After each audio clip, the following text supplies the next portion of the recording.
नमस्कार।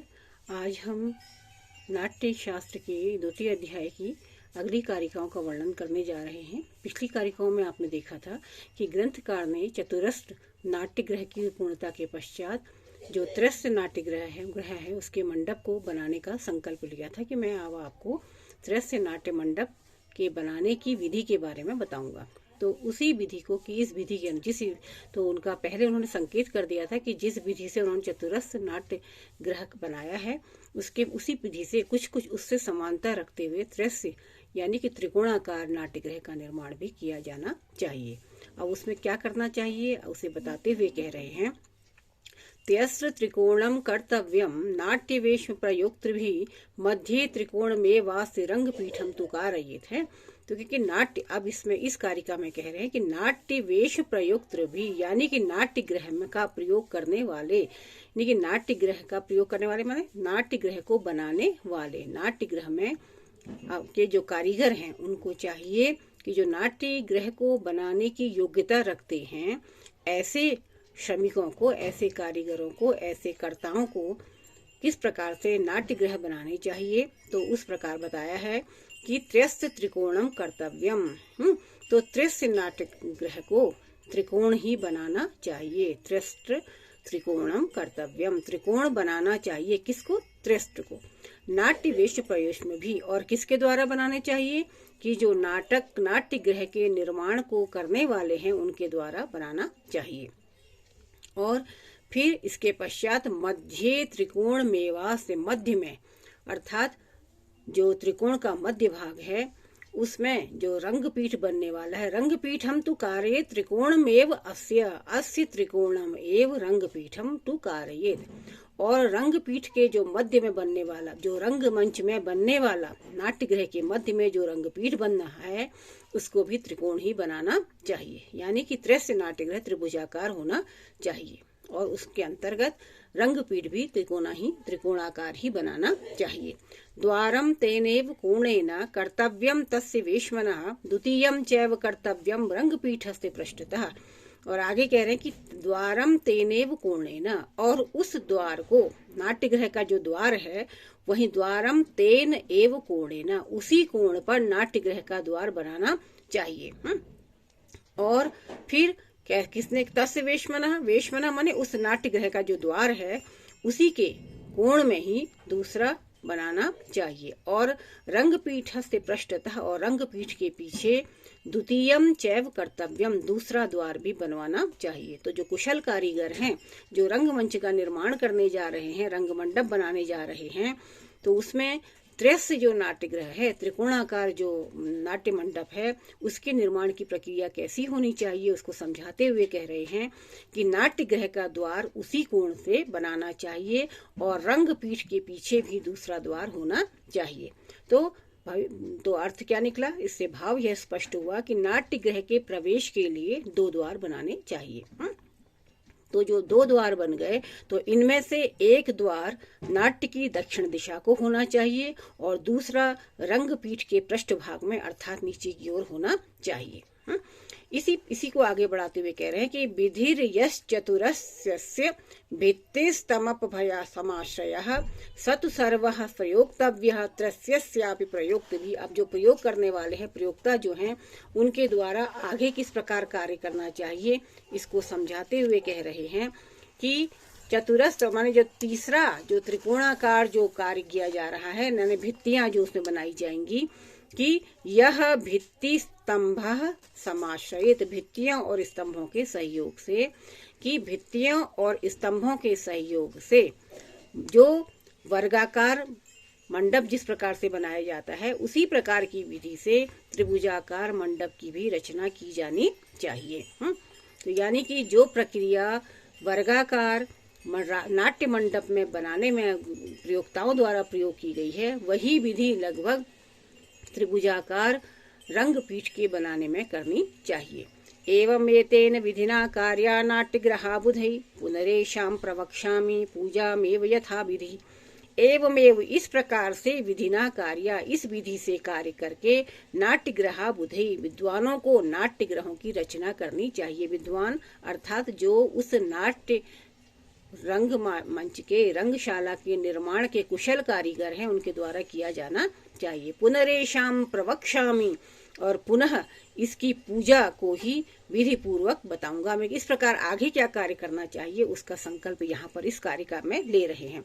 तो इसमें क्या बताया गया है कि जो प्रस्तुत कारिका जो है उसमें भरत मुनि द्वारा नाट्य शास्त्र का ये देखा जाए कि द्वितीय अध्याय का ये अंतिम कारिका ये है। तो इसमें ग्रंथकार ने द्वितीय अध्याय का उपसंहार कर दिया है और आगामी जो अध्याय है, जो तृतीय अध्याय प्रारंभ होगा, उसकी विषय वस्तु की सूचना यहाँ पर दे दी है।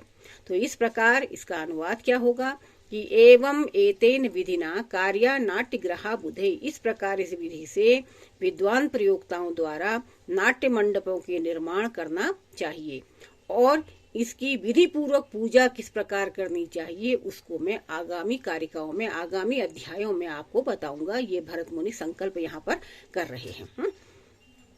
तो अब ये किसके सामने संकल्प कर रहे हैं? अगर आपको पिछली कारिकाओं का कुछ ध्यान हो तो वहां आपने देखा था कि पहले आत्रेय आदि जो मुनि थे उन्होंने रंग मंडप के निर्माण की प्रक्रिया ग्रंथकार से पूछी थी।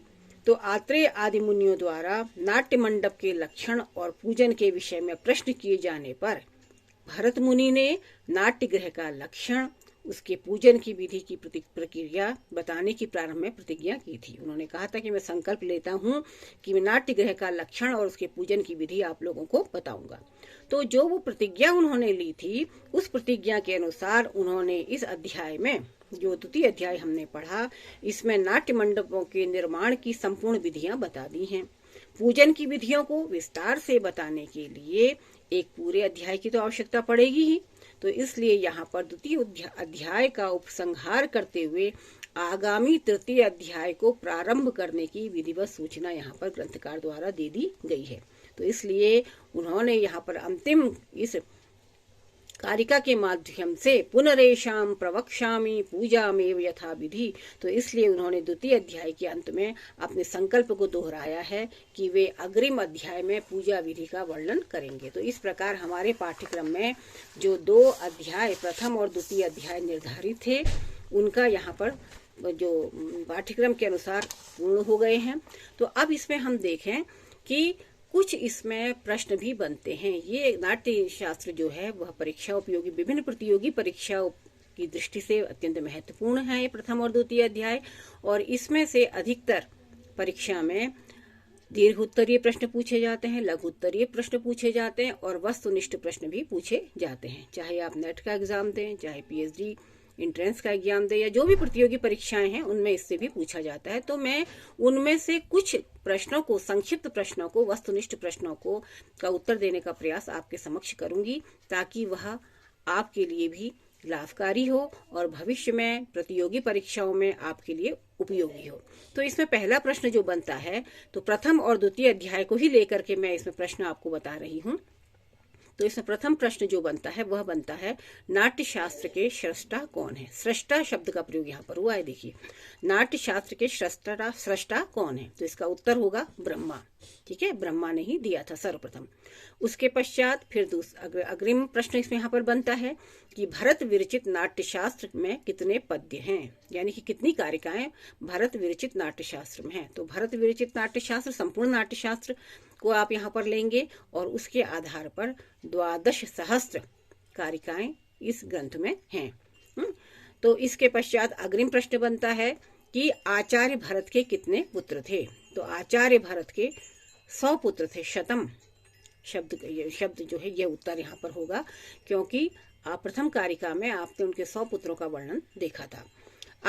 अग्रिम प्रश्न बनता है, आचार्य भरत ने नाट्य शास्त्र का उपदेश कहाँ से प्राप्त किया। तो इसका उत्तर होगा कि ब्रह्मा से इन्होंने जो था नाट्य शास्त्र का उपदेश प्राप्त किया। अब उसके पश्चात अग्रिम प्रश्न है, नाटक में कितनी वृत्तियां होती हैं। तो नाटक में 4 वृत्तियां होती हैं। ये क्रमशः आपको पहले बताई गई थी, नहीं, जिसमें कि सात्विकी, आर्यभटी और कैशिकी ये वृत्तियां थी। अब इस प्रकार से इत्यादि वृत्तियां वहां पर थी, वहां आपको बताई गई थी। इसके पश्चात अग्रिम प्रश्न बनता है इंद्रध्वज महोत्सव। इंद्रध्वज महोत्सव कब होता है, ये प्रथम अध्याय में आपने पढ़ा था। तो इंद्रध्वज महोत्सव जो है वह भाद्र शुक्ल द्वादशी को मनाया जाता है। अब ये जो इंद्रध्वज महोत्सव है ये वर्तमान में भी कहीं कहीं प्रचलित है। तो ये वर्तमान में कहाँ प्रचलित है, यह प्रश्न आपके बनता है। तो इसके उत्तर में आप कहेंगे कि यह मिथिला में प्रचलित है। अग्रिम प्रश्न है नेपथ्य भूमि की रक्षा के लिए किसको नियुक्त किया गया है। नेपथ्य की रक्षा के लिए, इसके उत्तर में आप कहेंगे कि नेपथ्य की रक्षा के लिए सूर्य को नियुक्त किया गया है। इसके बाद अग्रिम प्रश्न कि पृथ्वी की रक्षा के लिए कौन नियुक्त किया गया है। तो पृथ्वी की रक्षा के लिए भूतगण की नियुक्ति की गई है। अग्रिम प्रश्न है शाला की रक्षा के लिए किसको नियुक्त किया गया है। तो शाला की जो मरंगशाला है उसकी रक्षा के लिए देवांगनाओं की नियुक्ति की गई है। ये सब आपने पहले की जो अध्याय थे उनमें देखा था। अब इसके पश्चात फिर प्रश्न बनता है कि रंगमंच का जो पूजन होता है, रंगमंच का देव पूजन किसके तुल्य होता है, किसके समान होता है रंगमंच का देव पूजन। तो उसको आप कहेंगे कि वह यज्ञ के समान होता है। फिर द्वितीय अध्याय में आपने पढ़ा था कि नाट्य गृह के निर्माण में माप के लिए किस रंग का सूत्र लेना चाहिए। तो इसके उत्तर में आप कहेंगे शुक्ल वर्ण का सूत्र लेना चाहिए। फिर सूत्र का विस्तार किस नक्षत्र में करना चाहिए, ये भी द्वितीय अध्याय में आपने पढ़ा था। तो सूत्र का विस्तार पुष्य नक्षत्र में किया जाना चाहिए। अग्रिम प्रश्न है नाट्य निर्माण स्थल के माप के लिए किस सूत्र का प्रयोग किया जाना चाहिए। तो इसके उत्तर में कहेंगे कार्पास सूत्र अर्थात कपास का। फिर स्तंभ का स्थापन किया जाता है उसका समय कौन सा होना चाहिए, यानी स्तंभ का स्थापन किस समय किया जाना चाहिए। तो इसके उत्तर में आप कहेंगे प्रातःकाल के समय किया जाना चाहिए। फिर उसके बाद प्रश्न बनता है प्रथम स्तंभ की पूजा सामग्री का रंग क्या है। ये आपने द्वितीय अध्याय में पढ़ा था। तो प्रथम स्तंभ के पूजन सामग्री का जो रंग है वह श्वेत वर्ण है, वर्ण श्वेत वर्ण का है। फिर उसके पश्चात अग्रिम सूत्र एक और प्रश्न बनता है कि प्रथम स्तंभ किस दिशा में स्थापित किया जाना चाहिए। तो इसका उत्तर है कि प्रथम स्तंभ ईशान कोण में स्थापित किया जाना चाहिए। अग्रिम प्रश्न ब्राह्मण स्तंभ के मूल में किस धातु को स्थापित करना चाहिए। तो ब्राह्मण स्तंभ के मूल में सुवर्ण धातु को स्थापित करना चाहिए। अग्रिम प्रश्न है कि क्षत्रिय स्तंभ किस कोण में स्थापित किया जाना चाहिए। तो क्षत्रिय स्तंभ जो है वह आग्नेय कोण में, क्षत्रिय स्तंभ आग्नेय कोण में स्थापित किया जाना चाहिए। फिर अग्रिम प्रश्न है कि नाट्य की सफलता के लिए किसका पूजन किया जाना चाहिए। तो नाट्य की सफलता के लिए जर्जर की पूजा की जानी चाहिए। ये प्रथम पहले आपने देखा था, पढ़ा था इसे। फिर उसके पश्चात प्रश्न बनता है नाट्य मंडप में जर्जर की पूजा कब की जानी चाहिए। तो इसका उत्तर है जर्जर की पूजा प्रातःकाल की जानी चाहिए। फिर अग्रिम प्रश्न है रंग पूजन किस नक्षत्र में किया जाना चाहिए। तो इसके उत्तर में हम कहेंगे कि रंग पूजन आद्रा नक्षत्र में किया जाना चाहिए। फिर प्रश्न बनता है नेपथ्य ग्रह में कितने द्वार होते हैं। ये भी द्वितीय अध्याय में आपने पढ़ा था। तो नेपथ्य ग्रह में वे 2 द्वार होते हैं। और जो दंड से जो मापने की विधि बताई थी, जो दंड है वह दंड के कितने हस्त होते हैं। तो 4 हस्त का एक दंड माना जाता है। फिर नाट्य मंडप के लिए फिर अग्रिम प्रश्न है नाट्य मंडप के लिए जो चयनित भूमि है वह किसका, उसका वर्ण कैसा होना चाहिए। तो नाट्य मंडप के लिए जो चयनित भूमि है उसका वर्ण कृष्ण और गौर होना चाहिए, माने काली मिट्टी होनी चाहिए, ये कहा गया। अब फिर आता है प्रश्न मतवारणी से संबंधित। तो मतवारणी में कितने स्तंभ होते हैं। तो इसके उत्तर में आप कहेंगे कि मतवारणी में 4 स्तंभ होते हैं।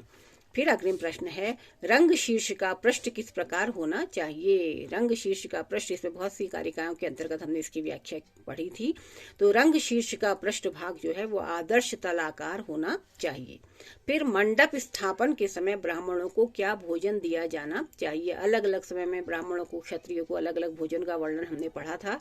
तो उस आधार पर यहाँ प्रश्न बनता है कि मंडप स्थापन के समय ब्राह्मणों को कौन सा भोजन दिया जाना चाहिए। तो इसके उत्तर में हम कहेंगे कि घृत पायस भोजन, घी और खीर का भोजन दिया जाना चाहिए। और इसमें इस प्रकार से कई शब्द जो हैं वस्तुनिष्ठ प्रश्न इन 2 अध्यायों के अंतर्गत हमने उसको बताने का प्रयास किया। संभवतः मुझे आशा ही नहीं वर्णपूर्ण विश्वास है कि ये वस्तुनिष्ठ प्रश्न जो अभी आपको बताए गए हैं ये आपकी प्रतियोगी परीक्षाओं में आपका मार्गदर्शन करेंगे। इसके अतिरिक्त ही कुछ दीर्घ उत्तरीय प्रश्न होते हैं जैसे, और कुछ लघु उत्तरीय प्रश्न होते हैं, ये भी पूछे जा सकते हैं। तो उसमें जैसे लघु उत्तरीय प्रश्न वही हो गए कि नाट्यशास्त्र का प्रवर्तक कौन है, आत्रेय प्रमुख शिष्यों ने भरत मुनि से क्या पूछा, इस प्रकार से प्रश्न यहाँ पर हमारे जो है दीर्घ कहने का तात्पर्य है कि द्वितीय जो लघु उत्तरीय प्रश्न है उनको जाना जा सकता है। अब आप लोगों को देखिए कि इसमें दीर्घ उत्तरीय प्रश्न जो हैं इसके अंतर्गत असाइनमेंट कुछ आपको बनाने पड़ेंगे। तो असाइनमेंट के आधार पर हम क्या करेंगे कि नाट्यशास्त्र के प्रणेता का व्यक्तित्व एवं कृतित्व बतलाइए। एक तो ये हो गया। दूसरा प्रश्न में होता है नाट्यशास्त्र की विषय वस्तु पर प्रकाश डालिए। तीसरा हो सकता है नाट्यशास्त्र की रचना का समय काल निर्धारण कीजिए। फिर नाट्यशास्त्र के प्रमुख 3 टीकाकारों का परिचय दीजिए, ये भी पूछ सकते हैं। और ये दीर्घ उत्तरी में एक प्रश्न और भी बन सकता है कि नाट्यशास्त्र की उत्पत्ति का कारण क्या है, ये अधिकतर पूछ लिया जाता है। तो अगर हम इस द्वितीय अध्याय के सार को देखें तो ग्रंथकार ने 3 प्रकार के रंगशालाओं के निर्माण का वर्णन किया है। एक है विकृष्ट अर्थात आयताकार, दूसरा चतुरस्र अर्थात वर्गाकार, और तीसरा त्रिस्त्र अर्थात त्रिभुजाकार त्रिकोणाकार। तो इनको भी परिमाणानुसार ग्रंथकार ने ज्येष्ठ, मध्यम और अवर अर्थात कनिष्ठ रूप में विभाजित किया है। 3 भागों में इनको विभाजित किया है। और इसमें ज्येष्ठ जो है 108 हाथ लंबा, मध्यम 64 हाथ लंबा, और जो अवर है वह 32 हाथ लंबा होना चाहिए। कनिष्ठ जो है वो 32 हाथ लंबा होना चाहिए, ये हमने इसमें जानकारी प्राप्त की। और आचार्य भरत द्वारा मध्यम प्रकार का जो रंगमंच है उसको इन्होंने सर्वोत्कृष्ट माना है। तो नाट्य मंच संबंधी नियम भरत मुनि द्वारा देखिए कि ये 2500 वर्ष पूर्व ही ये ग्रंथ का निर्माण जब हुआ था उस समय ही बता दिए गए हैं, किंतु आज इतने वर्ष व्यतीत हो जाने के उपरांत 2500 वर्षों के उपरांत ये नियम आज भी विश्व भर के रंगमंच हेतु आदर्श हैं। तो इस प्रकार से आपने देखा कि प्रथम और द्वितीय अध्याय में हमने जो वर्णन पढ़ा कि यानी कि किस प्रकार से नाट्यवेद की उत्पत्ति हुई और कैसे उसे बनाया गया, जर्जर की उत्पत्ति हुई, इंद्र महोत्सव, इंद्रध्वज का प्रयोग किस प्रकार किया गया, इस प्रकार से सब ये हमारे प्रथम अध्याय में हमने पढ़ा। उसके बाद द्वितीय अध्याय में मत्यवारणी और प्रेक्षागृह किस प्रकार के रंगशालाएं बनानी चाहिए, इन सब का विवेचन हमारे द्वारा यहाँ पर किया गया। तो आशा ही नहीं वर्णपूर्ण विश्वास है कि ये पाठ्य सामग्री जो आपको प्रदान की गई है, जो प्रश्न आपको बताए गए हैं, ये आपके लिए अत्यंत लाभकारी होंगे। इसी के साथ धन्यवाद, नमस्कार।